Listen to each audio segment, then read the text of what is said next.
La revue de presse d'Europe 1, Olivier Delagarde. On commence par un combat d'une rare violence. Oui, mais ce n'est pas au Proche-Orient qu'il se déroule, non. Direction une villa abandonnée de la Côte d'Azur. Deux hommes s'y sont donné rendez-vous. Ils ont même roulé toute la nuit pour s'y retrouver. Sous les yeux et les smartphones d'une vingtaine de leurs congénères, ils se saluent brièvement. Puis ça commence. Ils se jettent dans un combat d'une violence inouïe. Coup de poing, coup de coude, coup de boule, 3 minutes 40 secondes de dinguerie, sans aucune limite, jusqu'à ce que l'un des deux s'écroule. Pour quelle raison ces deux hommes semblent vouloir ainsi s'entretuer? Drogue, argent, femmes, émission de France 2, pensez-vous? Vous n'y êtes pas. C'est juste pour rien, ou peut-être pour l'adrénaline, et évidemment les réseaux sociaux. C'est un reportage étonnant que publie l'Équipe ce matin sur ces fight clubs, comme on les appelle, ces cercles de combat clandestins, qui en France trouvent une audience de plus en plus forte, raconte Karim Ben Ismail. Alors qui sont ces hommes?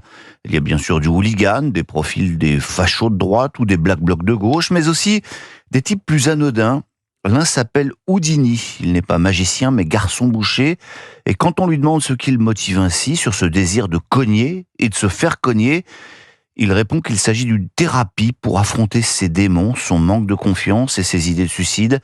J'ai besoin de me montrer que je ne suis pas une merde, alors il frappe. On termine la lecture de ces 6 pages un peu mal à l'aise en se demandant aussi ce que ce récit fait dans l'Équipe. Et d'ailleurs le rédacteur en chef Jean-Denis Coquart s'en explique en préambule.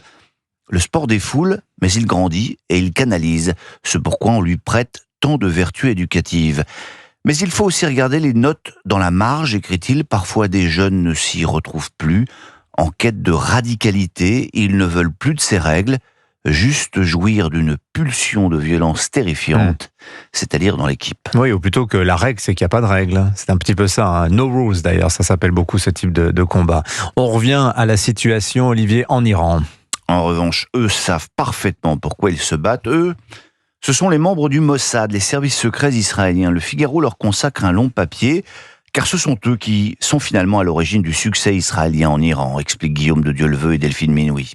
Ce qu'ils ont fait dépasse l'imagination, déclare Sima Shine, elle-même ancienne officier du Mossad. Quand dans la nuit du 13 juin, 200 avions de chasse israéliens s'envolent pour frapper l'Iran, au sol, ces soldats de l'ombre vont s'ingénier à décapiter le régime et neutraliser la capacité de réaction de l'armée iranienne. Ils vont assembler des drones sur place pour attaquer les lanceurs de missiles. Assassinats ciblés, ce sont eux aussi qui désignent les objectifs aux avions israéliens. Mais comment la République islamique a-t-elle pu se laisser si facilement pénétrer de l'extérieur par son pire ennemi? S'interroge le journal. En fait, la fuite en avant répressive du régime contre les jeunes, les femmes, les étudiants, a fini par le rendre aveugle. Et ce n'est pas seulement un revers militaire pour lui, c'est l'effondrement d'un mythe, celui d'un régime qui, pendant des décennies, a construit sa légitimité sur une posture d'invulnérabilité et de résistance. Et puis, dans ce contexte, reste la question de l'attitude des Américains. Donald Trump a effectivement déclaré qu'il frapperait peut-être, ou peut-être pas l'Iran, rappelle l'opinion, peut-être ben que oui, peut-être ben que non, face à Téhéran. Donald Trump a le cœur qui balance, écrit Lola Ovarles. En fait, à en croire les correspondants aux États-Unis de vos journaux, il ne balance pas tant que ça. Dans les Échos, Solveig Godluc explique par exemple que l'Amérique va frapper. Veillée d'armes à Washington, c'est le titre de son papier. Nous allons vers la destruction des installations nucléaires iraniennes, a confié un responsable de l'administration Trump, sous couvert d'anonymat. Au-delà de l'Iran, il s'agira de montrer que les États-Unis sont toujours les maîtres du monde, même les plus isolationnistes, comme son vice-président J.D. Vance bat en retraite. Il vient de publier un long tweet où il explique que depuis 10 ans, son président ne cesse de répéter que l'Iran ne peut pas avoir l'arme nucléaire. Retour en France où l'on a d'autres priorités. Oui, chez nous, on bat en retraite. Sur les retraites, heureux pays qui croit que son problème numéro 1 est de partir à la pêche à 64 plutôt qu'à 62 ans. Enfin, il y en a un qui craint surtout de partir à la retraite à 74 ans.